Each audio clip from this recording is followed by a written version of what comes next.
Hi students, welcome back. Today we will discuss Italian and French influence on 15th century English literature.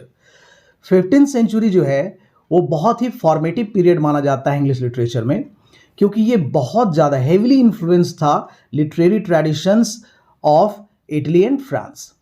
यहाँ cross cultural exchange देखने को मिलता है जिसने English writers को shape किया। यहाँ के थीम्स, स्टाइल्स, फॉर्म्स, जितनी भी तरह की चीज़ें थी, इसने ग्राउंड वर्क तैयार किया रेनासा के लिए, और तभी रेनासा सक्सेसफुल हुआ। तो ये बैकग्राउंड है Italian and French influence on 15th century. सबसे पहले हम लोग डिस्कस करेंगे इटालियन इन्फ्लुएंस। पहला जो पॉइंट सबसे इंपॉर्टेंट है वो है पेट्रार्कन सोनेट एंड ह्यूमैनिज्म। तो इटालियन ह्यूमैनिज्म जो है उसे लीड किया गया वैसे फिगर्स जैसे पेट्रार्क, फ्रांसिस्को पेट्रार्क के द्वारा। इसने एम्फेसाइज किया इंडिविजुअल एक्सपीरियंस को और क्लासिकल रिवाइवल को सामने रखा। ठीक है, इसे फॉलो किया इंग्लिश पोएट्स ने, और इन्होंने अडॉप्ट किया पेट्रार्कन सोनेट को, इसके फॉर्म को, इसके थीम ऑफ लव को, ब्यूटी को, और इंट्रोस्पेक्शन मतलब आत्मावलोकन जिसको कहते हैं, खुद के अंदर झांकना। बाद में इसने बहुत ज़्यादा इन्फ्लुएंस किया जो टॉमस यार्ड और शेक्सपियर थे 16th सेंचुरी के। इनको इंग्लिश पोएट्स ऐसे थे ये जिन्होंने, टॉमस यार्ड ने सबसे पहले इंग्लिश सोनेट लिखने की शुरुआत की थी और फिर शेक्सपियर ने इसको फॉलो किया 16th सेंचुरी में। बाद में इन लोगों ने अपने तरीके से इसको लिखना शुरू किया, लेकिन इसके ऊपर जो इन्फ्लुएंस है वो इटालियन इन्फ्लुएंस दिखाई पड़ता है। दूसरा पॉइंट है दांतेज डिवाइन कॉमेडी। तो दांते जो था उसके जो एलिगोरिकल और विजनरी स्टाइल जो थी, उसने इंस्पायर किया इंग्लिश पोएट्स को एक्सप्लोर करने के लिए कॉम्प्लेक्स और मॉरल और स्पिरिचुअल थीम्स को। ठीक है, तो डिवाइन कॉमेडी एक सोर्स बना जो कि इटालियन इन्फ्लुएंस का एक बहुत बड़ा इंपॉर्टेंस दिखाई पड़ता है। यहाँ जो इन्फ्लुएंस दांते का था उसको देखा जा सकता है जितने भी एलिगोरिकल वर्क्स हैं, जैसे विलियम लैंगलैंड का पायस द प्लोमैन है, इसके ऊपर भी इसका प्रभाव देखा जा सकता है। अगला पॉइंट है बोकासियोज स्टोरी टेलिंग। तो बोकासियो की स्टोरी टेलिंग क्या थी? बोकासियो का the Decameron introduced a refined approach. उसने एक ऐसा अप्रोच सामने रखा जो बहुत ही रिफाइंड था, बहुत ही स्पेशल था, और नैरेटिव एंड कैरेक्टर डेवलपमेंट को इसने बहुत मदद की स्टोरी टेलिंग में, और बोकासियो इसके लिए जाना जाता है। और उसका जो वर्क था द डेकामेरॉन, ये बहुत इंपॉर्टेंट रहा। जॉफ्री चौसर जो है, उन्होंने क्या किया? He borrowed from Boccaccio's tales. उन्होंने अपने ग्रेट वर्क्स में द कैंटरबरी टेल्स और the Knight's Tale, the Clerk's Tale, और हेविली जितने भी सब हैं इंस्पायर्ड हैं बोकासियो के वर्क से। तो इटली का इन्फ्लुएंस जो है, यहाँ का लिटरेरी इन्फ्लुएंस इंग्लिश पे बहुत दिखाई पड़ता है। अगला पॉइंट है क्लासिकल रिवाइवल का। इटालियन स्कॉलर्स जो थे उन्होंने एम्फेसाइज किया ग्रीक और रोमन टेक्स्ट के ऊपर, और इंट्रोड्यूस्ड इंग्लिश राइटर को इन्होंने इंट्रोड्यूस किया क्लासिकल थीम्स एंड स्टाइल्स को।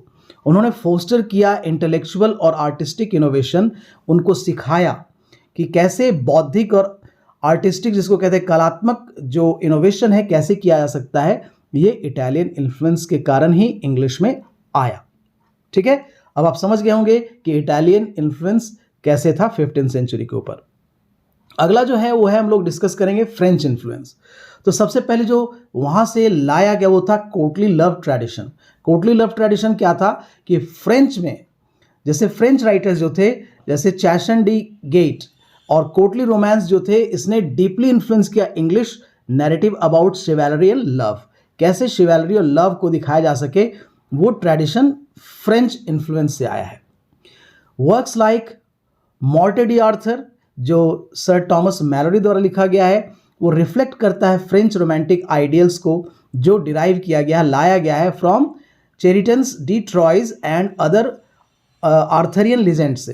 तो फ्रेंच इन्फ्लुएंस बाद में यहाँ दिखाई पड़ने लगा, जहाँ पर कोर्टली लव और ट्रेडिशन को देखा जा सकता है इंग्लिश के वर्क्स में।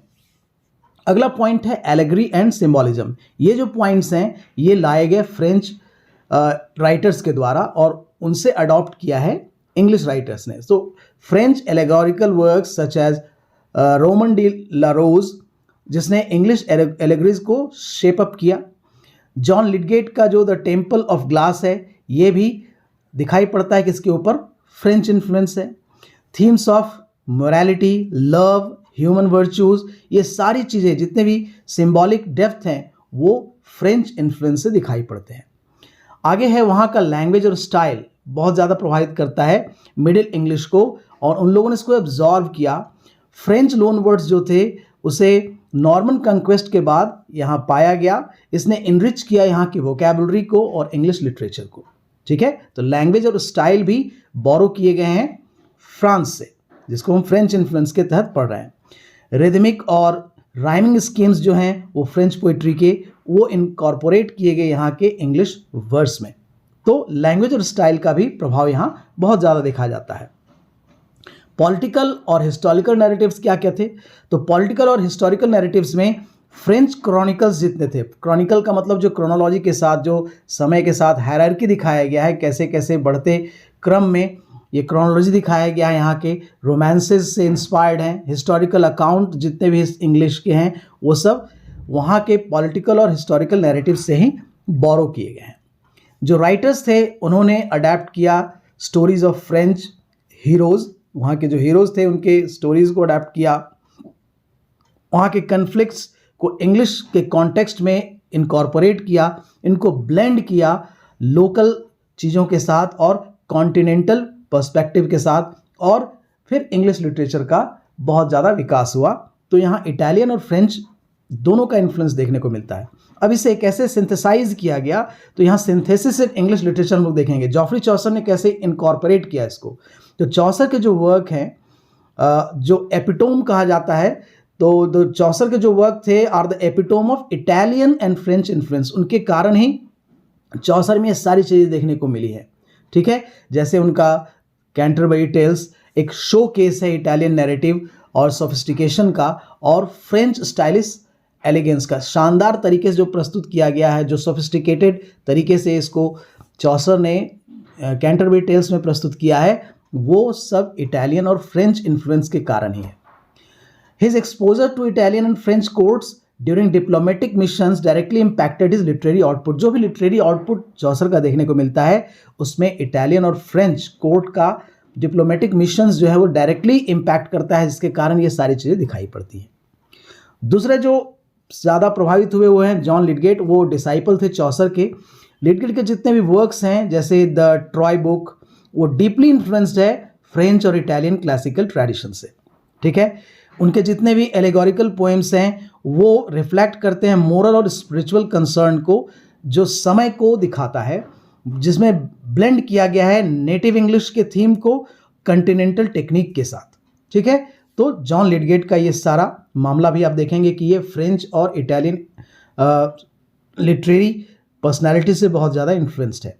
सर टॉमस मैलोरी, जो आपको पढ़ना भी है, मैलोडीज ले मॉर्ट डी आर्थर, तो ये अडेप्ट किया गया फ्रेंच आर्थरियन रोमांस से for an English audience. English audience के लिए इसको लाया गया और इसमें प्रिजर्व किया गया और ट्रांसफॉर्म किया गया है सारी स्टोरीज को, और डिस्टिंक्टिवली इंग्लिश ट्रेडिशन से इसको मेल कराया गया। तो फाइनली ये जो लोग थे वो बहुत ज़्यादा प्रभावित हुए इटालियन और फ्रेंच इन्फ्लुएंस के कारण। तो finally what we get the conclusion here, conclusion ये है कि जो इटालियन और फ्रेंच लिटरेरी ट्रेडिशंस थे इसने बहुत ज़्यादा इनरिच किया इंग्लिश लिटरेचर को 15th सेंचुरी में। ठीक है, इटालियन ह्यूमैनिज्म और नैरेटिव मास्टरी जो है इसने इंट्रोड्यूस किया नए थीम्स को, जिसमें इंडिविजुअलिज्म को देख सकते हैं, मोरालिटी को देख सकते हैं, जबकि फ्रेंच कोर्टली ट्रेडिशंस और एलेगोरिकल स्टाइल्स इसने इंग्लिश पोइट्री और प्रोज को शेप किया। ठीक है, ये जो इन्फ्लुएंस हैं इसने सिर्फ इन्हेंस नहीं किया डेप्थ और सोफिस्टिकेशन को और इंग्लिश लिटरेरी वर्क्स को, बल्कि इसने एक सेट किया, एक स्टेज और एक फ्लरिशिंग लिटरेचर को सामने रखा ड्यूरिंग द रेनेसां के दौरान। इनका जो इन्फ्लुएंस था जिसके कारण ये सब कुछ दिखाई पड़ता है इंग्लिश लिटरेचर में। So dear students, this way you can understand the importance of French and Italian influence on English literature during 15th century. So let us end the video here, और हम लोग जल्द ही मिलते हैं नेक्स्ट वीडियो में। आपका exam आने वाला है तो आप इसकी तैयारी शुरू कर दें। आपके लिए बहुत ही इंपॉर्टेंट क्वेश्चंस मैं आपके लिए लेकर आ रहा हूं। See you in the next video very soon. Till then, bye bye.